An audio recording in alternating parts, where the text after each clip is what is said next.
proclamação da República de 1889. Quem foram seus mentores ou idealizadores? Seriam eles positivistas? E por que a família real brasileira perdeu sua força política, deixando para trás casarões luxuosos e terras paradisíacas? Estas e outras perguntas discutiremos agora.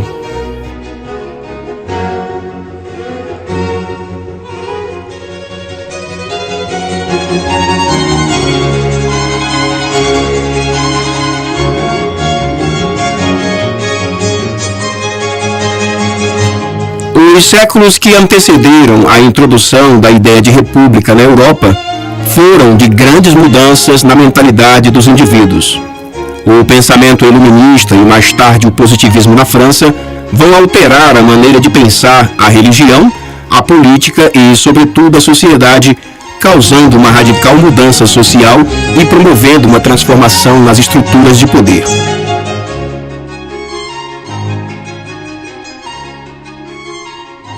Do início do século XVIII ao final do século XIX, nós temos aí diversos países europeus abdicando das suas monarquias e adotando esse novo modelo político de governar chamado república, que tanto essa elite intelectual positivista defendia. Tais mudanças na estrutura política de governar dos países europeus vai causar uma pressão internacional em cima do Brasil, considerando-se que o Brasil ainda mantinha esse modelo político tão jurássico de governar chamado monarquia. Um outro fator que vai quebrantar os pilares de sustentação da monarquia brasileira é justamente o problema da religião. Ora, a Constituição de 1824 assegurava que a religião oficial do Império era a Igreja Católica. O problema é que no século XIX houve uma ascensão social muito forte dos maçons no mundo inteiro, sobretudo no Brasil. Maçons ocupavam dos mais altos cargos do governo até as mais altas patentes do exército. Isso fez com que a igreja abrisse os olhos para os maçons e declarasse uma guerra contra eles. Por consequência disso, o Papa Pio IX escreve uma bula chamada Bula Syllabus. Esta bula, quando chega no Brasil, ela dá ordem para que todos os clérigos e altas autoridades religiosas católicas excomunguem e proíba a participação destes maçons nos rituais religiosos católicos. O problema é que quando essa bula chega no Brasil, Dom Pedro II resolve não obedecê-la. Haja visto que diversos maçons pertenciam à alta corte. A atitude do monarca coloca em xeque o poder papal. Tal arbitrariedade vai causar um desconforto entre igreja e Estado. Entretanto, a Igreja Católica passa a apoiar a República e abdicar da monarquia.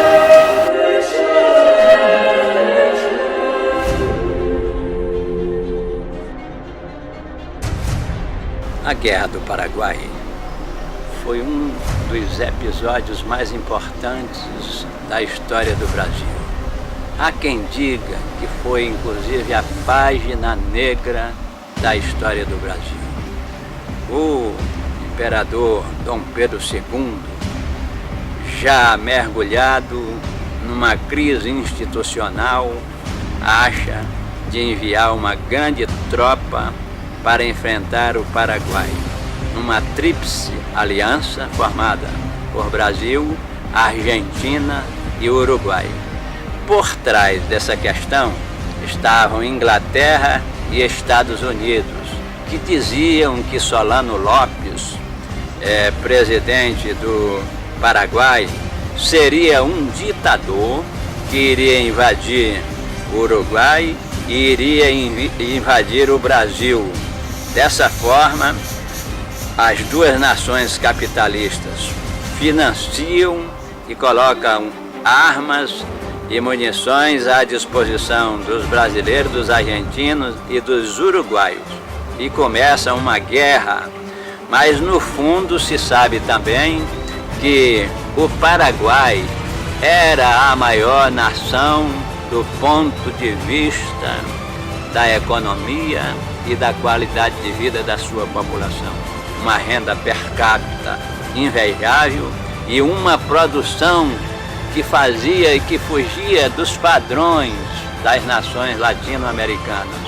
E, dessa forma, Inglaterra e Estados Unidos estavam de olho nesse mercado e vendo a expansão do Uruguai financiam essa guerra.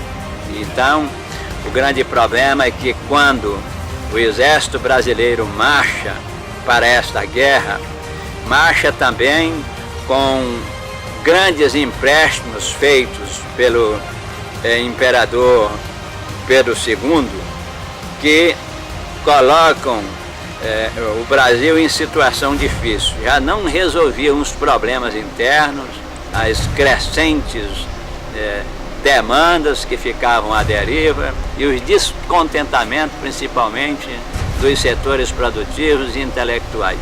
Dessa forma, arrasa-se uma nação que era a maior produtora, economicamente falando, entre as nações latino-americanas, e uma guerra tão injusta que o Paraguai mais velho que ficou foi de 7 anos de idade, para você ver a atrocidade que essa guerra foi capaz de produzir junto à nação paraguaia.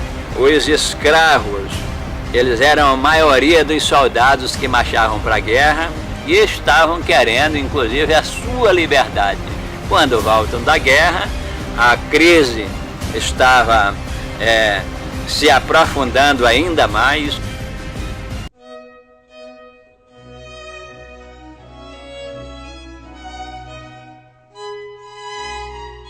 Começou-se uma campanha para a implantação da República e, nesse contexto, diversas leis foram sendo criadas aos poucos e cada vez mais aumentava as adesões de setores da sociedade, até que primeiro a lei do sexagenário, lei do ventre livre, culminou com a Lei Áurea, que é entendida como lei máxima e definitivamente rompe, entre aspas, o sistema de escravidão. E isso causa um descontentamento muito grande entre os latifundiários por causa dos investimentos feitos, por causa do comprometimento, inclusive da produção cafeeira. E é nesse momento que intensificam as lutas, porque o desentendimento e o não pagamento da indenização pleiteada pelos fazendeiros à corte portuguesa sai como um tiro pela culatra. E aí setores do exército descontentes, setores da produção, porque viam que o Brasil precisava adentrar o sistema capitalista.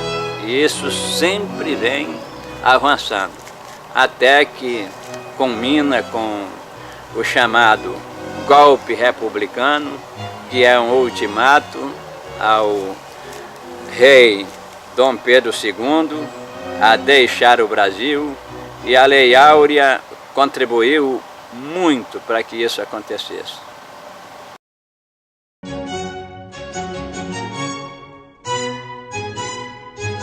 Sofrendo pressões internas e externas e, sobretudo, sem o apoio da igreja, o exército e da elite cafeeira, a família real enfraqueceu. Restava agora esperar o pior. E no dia 15 de novembro de 1889, o Marechal Deodoro da Fonseca, juntamente com os membros do Partido Republicano, invade o Palácio Real no Rio de Janeiro e proclama a República. Os republicanos confiscam todos os imóveis da família real, como terras e objetos pessoais, e os envia para o exílio.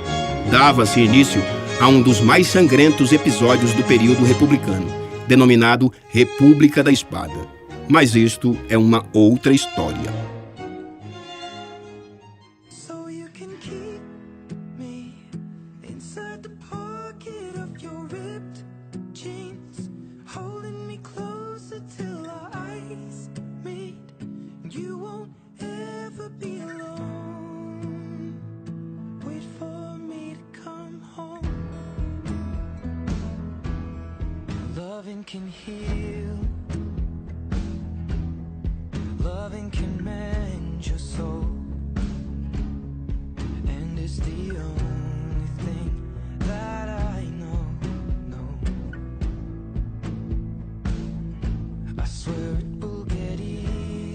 terra.